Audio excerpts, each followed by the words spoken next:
tidak hanya dengan pandemi ini pun juga bisa kita terapkan ya di sana. Ketika soalnya ada kumpul-kumpul dan kemudian kita lakukan himbauan ya, himbauan sekali, 2 kali, dan 3 kali ya. Kemudian masih ngeyel, ya, masih ngeyel.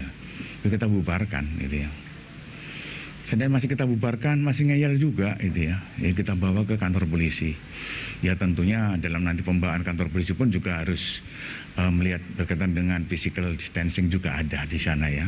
Jadi tidak langsung keroyok kerumun tidak ya. Dan kita tetap mengedepankan aturan apa, jaga jarak pun kita lakukan semuanya. Karena misalnya kegiatan-kegiatan yang kemarin dilakukan di Polda Metro Jaya ya, Polda Metro Jaya itu ada 18 orang ya yang sudah kita kasih tahu masih ngeyel, kita bubarkan, masih ngeyel lagi, kita bawa ke Polda Metro Jaya. Itu pun kita tempatkan, ada nanti yang nangani, ada di ruangan di reskrim narkoba dan ada di ya tempatnya saja dia, tempat di sana untuk memeriksa. Dan tidak kita lakukan penahanan, tapi kita tetap kita lakukan pemeriksaan ya di sana karena sudah melewati tahap-tahap itu ya. Jadi biar masyarakat tahu ya, dan kita juga ada aturan yang mengatur ya daripada kegiatan selama pandemi corona ini, itu juga ada. Dan juga ada TR ya daripada Kapolri ya yang ditantangani oleh Kabar Eskrim berkaitan dengan pandemi corona ini ya. Itu ada TR berkaitan dengan TR nomor 1098 tanggal 4 April kemarin gitu ya. Itu berkaitan dengan penanganan kejahatan yang potensial terjadinya selama PSBB itu sana. Itu banyak, ada misalnya nanti ada street crime misalnya, ada kejahatan, itu pun kita tangani semua. Dan juga ada misalnya menolak atau melawan petugas yang berwenang, itu juga bisa ya. Di KUHP juga diatur.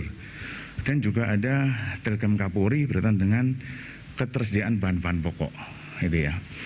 Jadi ada TR ini juga kita sampaikan ya. Kemudian juga ada TR berkaitan dengan kejahatan cyber ya, kita buatin juga. Kemudian juga ada kejahatan potensial yang terjadi dalam masa penerapan PSBB ya di sana. Ini dari Kabar Eskrim sudah menyampaikan kepada seluruh Direktorat Reserse di seluruh Polda menggunakan Vicon ya. Jadi disampaikan. Jadi untuk membreakdown daripada peraturan Presiden dan Undang-Undang Kesehatan itu kita breakdown hingga menjadikan TR seperti ini ya. TR sudah kita buat, kita sosialisasikan kepada semua penyidik itu ya. Penyidik biar paham, dan kemudian juga petugas di lapangan pun juga kita latih ya. Kita latih menggunakan video conference ya. Jadi biar paham, biar sama. Apa yang dilakukan oleh Mabes Polri sampai tingkat bawah ya, itu sama semuanya, tidak ada perbedaan di sana. Kemudian daripada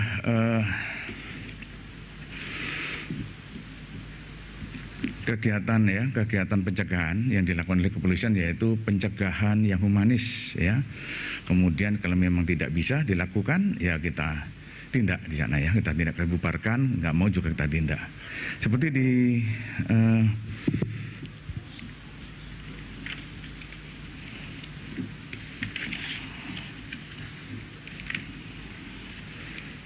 kemudian beberapa kegiatan juga di Jawa Timur misalnya ya. Di Jawa Timur itu ada kegiatan ya, kegiatan pembubaran di beberapa lokasi ya. Tapi karena masih ngeyel kita bawa ke kantor polisi. Jadi jajaran seluruhnya Jawa Timur ya, jajarannya baik Polres maupun Polda itu. Ada sekitar 3.000-an ya. 3.000-an masyarakat yang suruh buat pernyataan ya. Pernyataan agar tidak mengulangi lagi ya dengan adanya virus pandemi ini itu. Kemudian juga ada dari yang tadi ada Telegram tadi berkaitan dengan bahan pokok ya. Jadi dari Satgas Pangan sudah melakukan penyidikan sebanyak 18 kasus ya, yaitu baik itu penimbunan, baik itu meningkatkan harga daripada APD ya maupun harga yang lain itu. Jadi ini tetap ya Satgas Pangan tetap bekerja dengan instansi terkait ya, dengan ASN yang lain, tetap misalnya mendapat informasi adanya kenaikan harga maupun penimbunan, langsung kita lakukan penyelidikan. Dan ternyata kita sudah selama ini ada 18 ya kasus yang sudah kita tangani itu. Kemudian juga edukasi pada masyarakat itu sudah kita lakukan sebanyak 26.655 kali untuk edukasi berkaitan dengan COVID ini. Dan publikasi Humas Polda Mabes Polri itu ada 51.977 kegiatan. Dan untuk pembubaran massa atau kerumunan masyarakat itu ada 10.873 kali kita bubarkan. Dan kemudian untuk Gakum sudah tadi 18 orang yang di Polda Metro Jaya. Dan kemudian juga ada kasus hoax. Ada kasus hoax sudah kita tangani sampai dengan tanggal 5 April ini sebanyak 76 kasus. Itu ada di Bariskim 6 kasus, di Kaltim 6 kasus, Polda Metro Jaya 11 kasus, di Kalimantan Barat 4 kasus, Sulawesi Selatan 4 kasus, Jawa Barat 6, Jawa Tengah 3, dan Jawa Timur ada 11, dan Lampung ada 5, dan Sulawesi Tenggara ada 1, Sumatera Selatan dan Sumatera Utara 3 kasus masing-masing, Kepulauan Riau 1, Bengkulu 2, dan Maluku 2, NTB 4 kasus, Sulawesi Tengah, Aceh, Kalimantan Utara, Sulawesi Utara, Papua Barat, dan Sulawesi Barat masing-masing 1 kasus. Jadi ada 76 kasus. Jadi dari kasus ini tentunya kan ada tersangkanya ya, ada tersangkanya. Dan penyidik mempunyai wewenang tersendiri mengenai berkaitan dengan tersangka ini apakah ditahan atau tidak ya di sana. Kasus tetap berjalan seperti yang Polda Metro Jaya karena ancaman 4 bulan, kasus tetap berjalan dan tidak dilakukan penahanan.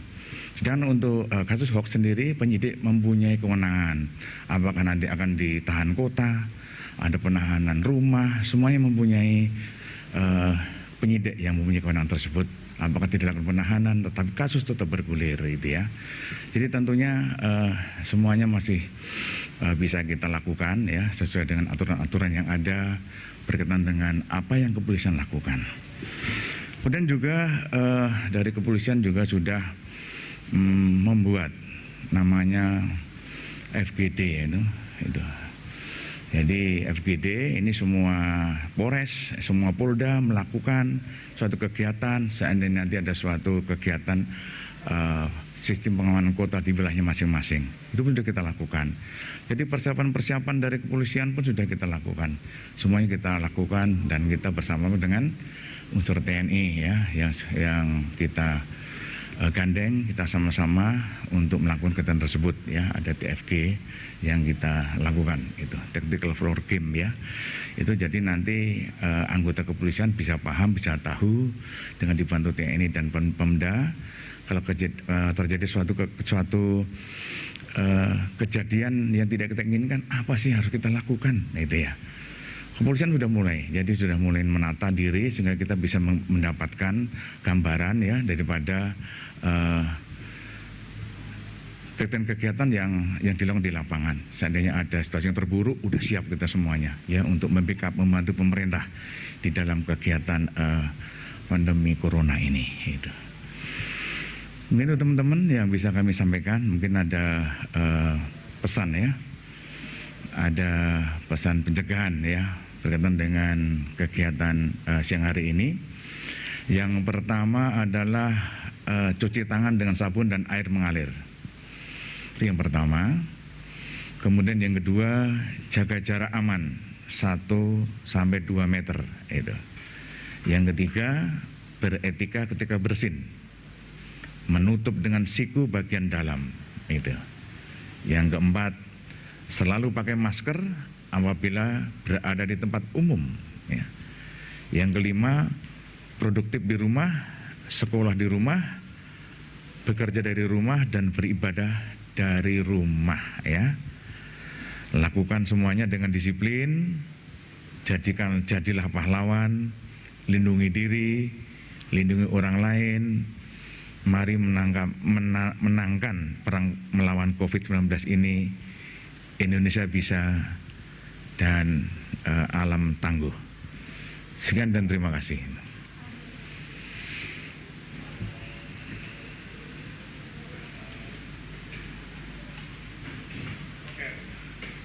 Oke, ya.